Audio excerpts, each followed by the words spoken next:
साथियों, सबको मेरा जय हिंद। साथियों, आज मैं आपको बताऊंगा विलियम वर्ड्स द्वारा लिखे गई है एक ऐसे preface to लाइरिकल blends.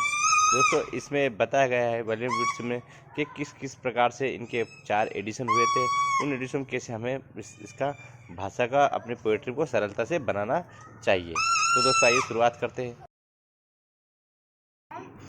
Preface to lyrical ballads ये विलियम वर्ड्स के द्वारा लिखी गई है।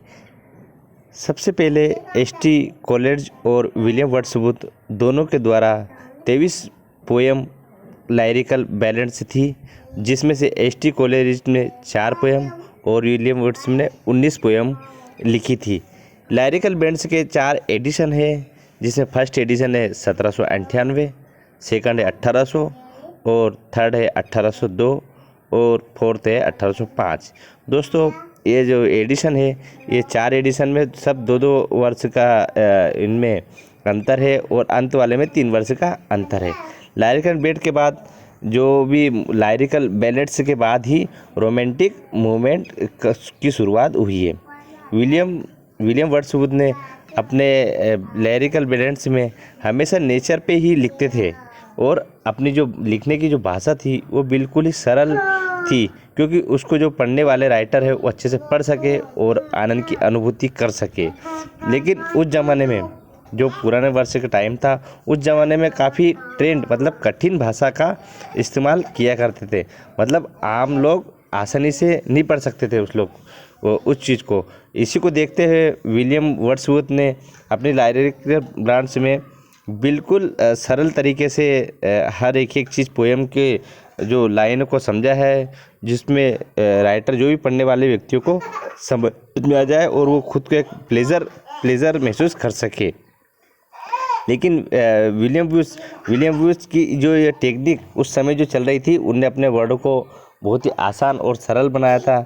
लेकिन उसी समय अनेक जो पोएट्री थे उस टाइम को, तो उनको भारी उनकी जो टेक्निक नई टाइप की टेक्निक चल रही थी, तो उसका सभी विरोध करने लगे। दूसरे जो पोएट्री थी ना, कि जो विलियम वर्ड्सवर्थ बोलते हैं कि इतनी सरल भाषा में आप दे रहे हो, मतलब आपकी पोएट्री बना रहे हो, तो जिसका सभी लोग विरोध कर रहे थे। उस टाइम की जो पोएट्री थी उनका विरोध कर रहे थे।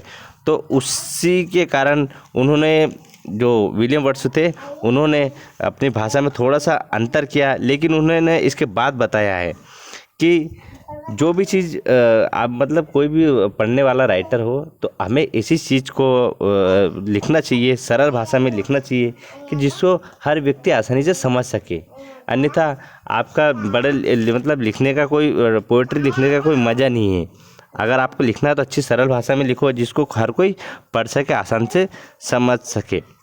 जो कि किस प्रकार से विलियम क्या सोचते थे और कैसे सोचते थे, इस बात का पता उनके पढ़ने वाले लोगों को पता चल जाता है, क्योंकि वो अपने जो भी वर्क लिखते थे बहुत ही सरल और साधारण तरीके से लिखते थे। और उनके विचार जो थे, विलियम के जो विचार थे, बहुत ही उच्च विचार थे और ही बहुत ही सरल स्वभाव के विचार टाइप से थे।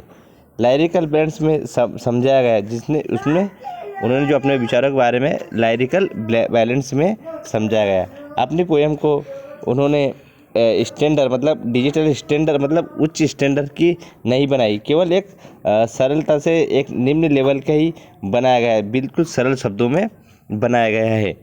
आगे चलते हैं तो इसमें क्या है, एडवांस, क्योंकि आपको पता चलता है एडवांस। उन्होंने अपनी जो पोएट थी, वो जो भी वर्क था, उसके वर्क में उन्होंने एडवांस शब्दों का इस्तेमाल नहीं किया है, कठिन शब्दों का भी इस्तेमाल नहीं किया है।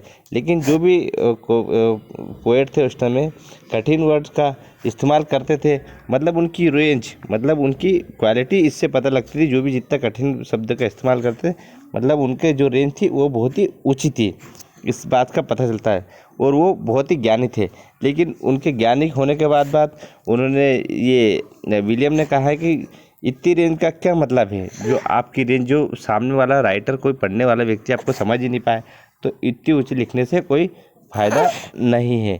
तो जैसे इसका एक उदाहरण देता हूँ मैं, जैसे द वेस्टलैंड में क्या है, अगर आप 1-2 लाइन पढ़ोगे फिर वापस कहीं ना कहीं भूल जाओगे, मतलब आपको समझ में नहीं आए, क्योंकि उसमें विलियम द जो टी.एस. एलियट द्वारा लिखी गई थी उसमें ऐसी भाषा का उपयोग किया गया है जिसको समझना बहुत ही मुश्किल है।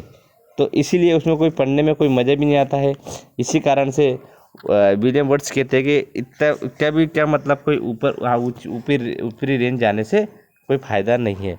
इससे आगे चलते हैं तो और विलियम ने 120 वर्ष दूसरे मतलब 120 वर्ष पूर्व ही लोगों को समझाया था कि आप आसान भाषा का इस्तेमाल करो। इसमें पोएट्री और प्रोस समान, जो पोएट्री और प्रोस थे वो समान वर्डों का इस्तेमाल किया जाता है। डिक्टेशन, इसमें एक और चीज़ है, एक तो डिक्शन और मीटर।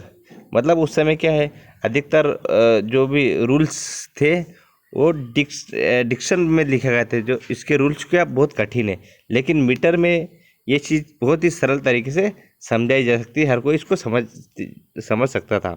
एक और चीज़ का उदाहरण बताऊंगा मैं आपको इसमें कि क्या बताया था उस समय या वर्तमान समय को भी ले सकते हो आप कि पोएट्री और एक साइंस, मतलब वैज्ञानिक जो रहता है वो वैज्ञानिक क्या है, तो अपनी जब खोज करता है तो थोड़े समय के लिए वो खुश हो जाता है।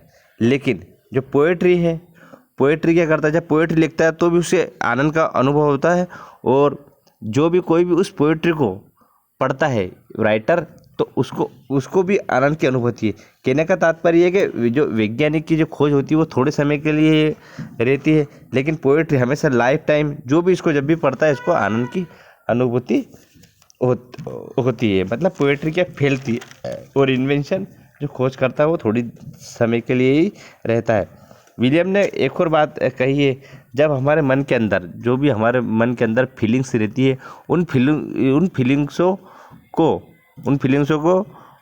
बाहर निकालना, उन फीलिंग्सों को बाहर निकालना ही निकालने के बाद ही कुछ भी मन लिखा जाता है, तो उसे ही पोएट्री कहते हैं। अर्थात शब्दों में अपने मन के विचार को लिखना ही पोएट्री कहलाता है। अब इसमें क्या है, जो विलियम वर्ड्स में थ्योरी ऑफ पोएट्री, मतलब इसके थ्योरी थी, इसके चार भाग थे थ्योरी के।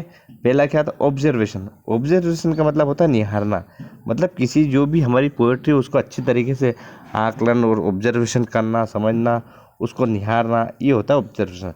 दूसरी चीज़ है रिकलेक्शन, मतलब अच्छी तरीके से उसमें जो चल रही भाषा उसको देखना और सुनना होता है। फिल्टरिंग ये है तीसरा नंबर। फिल्टरिंग का मतलब ये है कि जो मेन चीज़, अच्छी चीज़ें हैं उन चीज़ का फिल्टर लगाकर उनका सिलेक्शन किया जाता है। अंत में आता है चौथे नंबर पे क्रिएशन ऑफ पोएट्री। मतलब क्रिएशन ऑफ पोएट्री का मतलब ये है कि आपको बताता हूँ मैं कि जैसे आप चिड़ियाघर में गए, चिड़ियाघर में आपने एक शेर को देखा है, उस शेर को घर के जाके पूरी उसकी जांच खोज करिए, आपने पूरा उसका फिर डिस्क्राइब वर्णन किया है, तो उसे क्या बोलते हैं, क्रिएशन। मतलब आपने उस शेर के लाइन के बारे में पूरी चीज़ बना दी है। तो दोस्तों, मैं आशा करता हूँ आपको ये हमारी जो वीडियो अच्छी लगी हो तो हमें कमेंट्स में ज़रूर बताएं, और हमारे चैनल को लाइक और सब्सक्राइब करें। जय हिंद, जय भारत।